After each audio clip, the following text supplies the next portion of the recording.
cabin. Make sure you look at that and not that. Okay, this is our first video for documenting our cabin process. We went on a little hike this week and then near our property, and then we went up to our property to see what was being worked on. And we were really excited when we got there. We'll show you a clip of what was going on.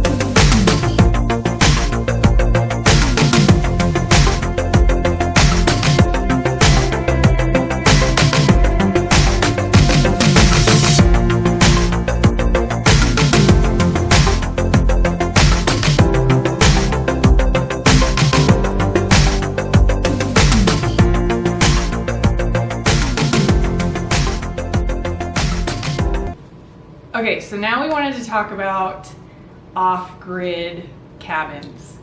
It's intense. It's intense. No. Don't be scared. Don't be scared. Does the word off-grid scare you? It did scare me a little bit at first. Did it scare you at all? It excited me. Ooh. I was scared because there's a lot of things that go into off-grid living. Yep. But not too much that it should scare you. I think with a good team, and by team I mean an excavator, a good contractor, a good architect, and a good structural engineer. Yeah? Yeah. You should be able to figure it out pretty quickly. So, but there are some things that we have learned since starting this process. We've narrowed it down to 6 things that we thought would be helpful to know if you wanted to go out and buy a cabin property. Yep. Let's do it. Let's do it. Number 1. Number 1. So the first thing you're going to want to figure out is what is the intended use that you want the property for. Do you want it as a hunting property? Do you want it as a relaxation property? Do you want a project? Do you want to rent it out? Do you want to rent it out? Is it going to be just vacation? Investment, whatever it is, you got to figure that out first. What do you want the property for? Number 2, your systems. And what does systems mean for an off-grid property? It means, what did you just say? It means you've got to figure out what the necessities are and how to get them. Yeah, so you figured out your intended purpose. Now you need to know how to make that work. So that's going to be your water, your utilities. Usually off-grid means you don't have electrical. Sometimes you have water. Sometimes not. Sometimes not. Yeah. So you have to find all these things. So how are you going to get electricity? How are you going to get water? How are you going to take care of your sewer situation? So that's what that means. For us, we have a spring that we are pumping water from. We are using propane, solar, backup batteries. We have water tanks, multiple water tanks that we're putting in. We're putting in our own septic. What else am I forgetting? Propane. I said propane. Generator. Generator, that's what I forgot. Yeah. And a generator. Yeah. Yeah. So you got to cover the basics. You got to cover your water, your power, your sewer, same as you would in your house. There's just a little bit more involved than setting it up in a regular on-grid system. Yep. So, but it's not too bad. It's not too scary. Not too scary. It just takes a little bit of planning. Okay, number 3. You're going to want to figure out if there's any restrictions on the property that you purchase. So if it's in like a cabin development, there might be an HOA with certain restrictions. If it's in certain wildlife or wildland areas, you can and can't do certain things.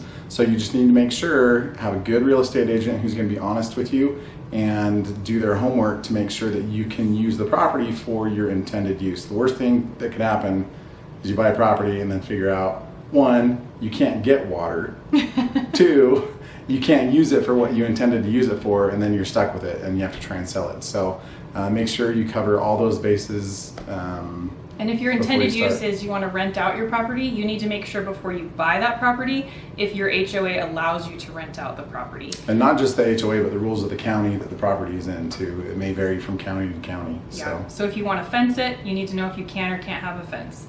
You also want to make sure what the HOA fees and taxes are per year, so you don't get stuck with something that ends up being overwhelming. I'm sorry, I'm looking down at my list to make sure that I'm telling you all the things we were thinking about.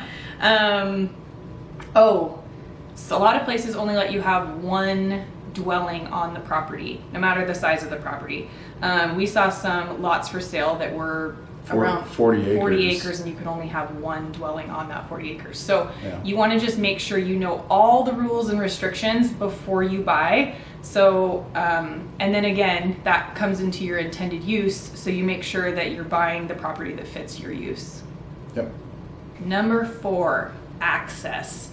If you are in a community situation in where your property is and there's a gate to your property, you want to make sure you know how many keys you're going to get to that property, or if there's a code to that gate to get in, how you're going to get into that property, and how you're going to let your builder, your excavator also get into that property.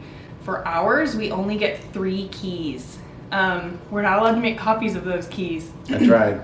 I took the key to the people who made the key, and they said, nope, you're not allowed. You got to be an authorized user to make a copy of this specific key. Yeah. So it's been kind of a little bit of an annoyance for us.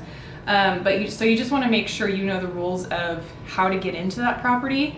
And then the other part of access is figuring out if you can actually build on it. So you're going to want to check ahead with people who have built, with other cabin owners up there. Some of these little mountain roads can be kind of sketchy for things like concrete trucks or bulldozers and things like that. So you want to make sure that they can actually get to the place that you want to build on. Otherwise you'll be out of luck. Yeah, make sure you can actually get there with the builders so that you can actually build your cabin. Yeah, and plan on it being more expensive because it's harder to get in there too. They will charge you more because they have to drive a little bit further, or it's out of the way, or the road's a little sketchy, so they will probably charge you more than a regular build. Number 5. Number 5 is, what are your rights? And when we mean rights, we're kind of talking going back to HOA a little bit, but also county rules.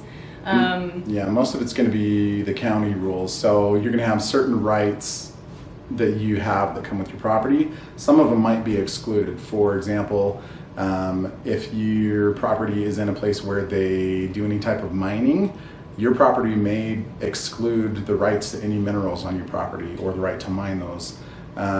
It could also pertain to water rights. If you live in an agricultural area, or if you want to build up above an agricultural area, you may not have water rights, which means that you wouldn't be able to drill a well, and you might have to tank your water in or truck it in. Which would be a pain in the butt. A pain, yeah. So you just want to make sure that you cover all the bases of any type of restrictions. So just make sure you can get your necessities covered, your power, your water, your sewer. Make sure you have rights to do that. Boundary rights, there might be easements on your property too. Some other property owner may have claim to a road on your property, or even if it's not there, they might have an access claim that prevents you from building on certain corners of your property. So you just want to make sure that you do your due diligence and get that all covered. Yep. Okay. And the last thing, what is this? Number 6 is know your property lines, because in a mountain community, sometimes the property lines are not very clear. So you just want to make sure you get a few different. Well, it's different. If you look at the property lot lines, like on Zillow, for example, it's taken from a screenshot that's directly overhead. It looks perfectly square. That's not the case when you get up on a hillside that changes in elevation. And so, for example, our property from the air looks like it's a square, but in actuality, it's a diamond that covers about 300 feet of elevation up and down a hill. And luckily, our property was marked with 3 property markers. We're missing the 4th, but you want to make sure that if your property isn't already marked with like stakes or a permanent marking, you're going to want to hire a surveyor to come out and verify that your property is where you think it is. Yeah. We're pretty sure there's already partially someone built their cabin on our property. Yeah, so you just don't want to have any issues with any other property owners, and so it's better to know where the lines are ahead of time. So then you know too where you can put your driveways, where you can put your cabin, how far your cabin has to be from your property line, and it's a good idea to walk your property line. If you're going to be the property owner, go out and walk the property line yourself. Even if it's big and requires hiking. Even if it's 10 acres and requires a lot of hiking through brush. Okay, and then one of the last questions we had was how do you find cabin property to build on?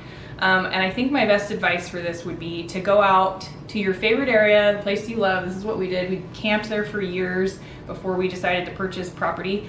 But we found a local agent who knew the land, the space, the area like the back of his hand. Drove us all around for a whole day and just kind of showed us properties that had a cabin, properties that didn't have a cabin, properties that had easy access to water, properties that didn't have easy access to water. You just kind of want to get a feel for different areas in that location and different types of properties. And I think one of the hard things too is if you're looking for property, there's really no way around getting out and driving the roads, because a lot of these property owners, that's just property that's been in their family forever. They list it for sale by owner, so it's not going to show up on Zillow or Redfin or whatever these real estate sites are.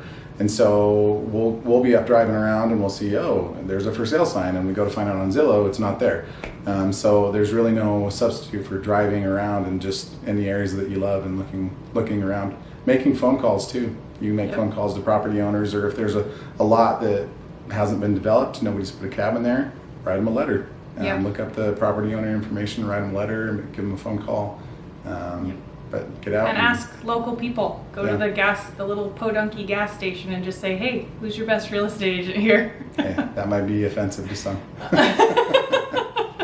Anyway, go out and just kind of ask around and start driving. Yep. Here is a full video clip of what we saw on our property this week. We're really excited. We're hoping to get our foundation in the next couple of weeks. It's scheduled, and then the framers are scheduled right after the foundation goes in. So we're hoping to get this cabin up and roughed in before winter. Cross our fingers. Got some road base, got some tools. So much going on. This is so exciting. Actually happening.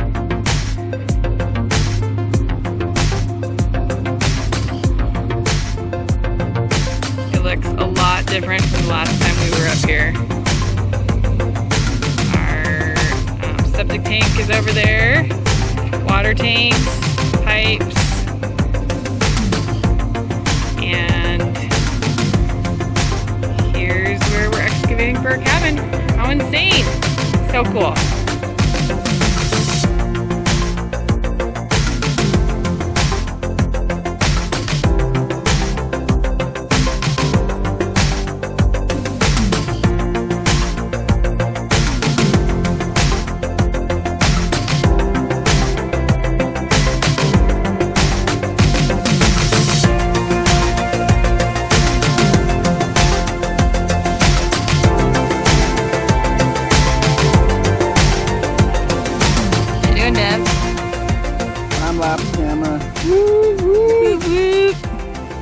We're gonna put a camera right here so we can do a time lapse of the cabin being built.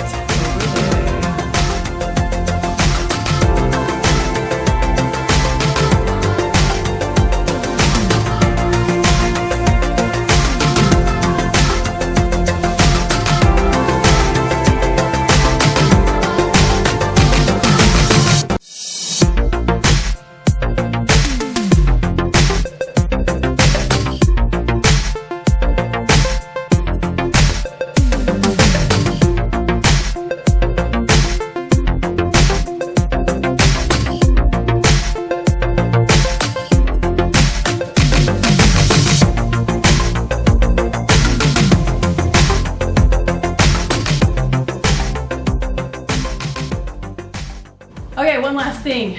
Make sure to subscribe, hit the bell so you're notified every time we post a cabin video. And go ahead and like this video, leave us a comment if you have anything to add, in how to find a cabin property or what you should know before you get a cabin property, we'd love to have you add it in the comments below. So I'm sure we've missed lots of stuff. yeah, I'm sure we've missed lots. It's a lot more involved. We're still newbies, Yep. but we're learning a lot as we go. So thanks for following.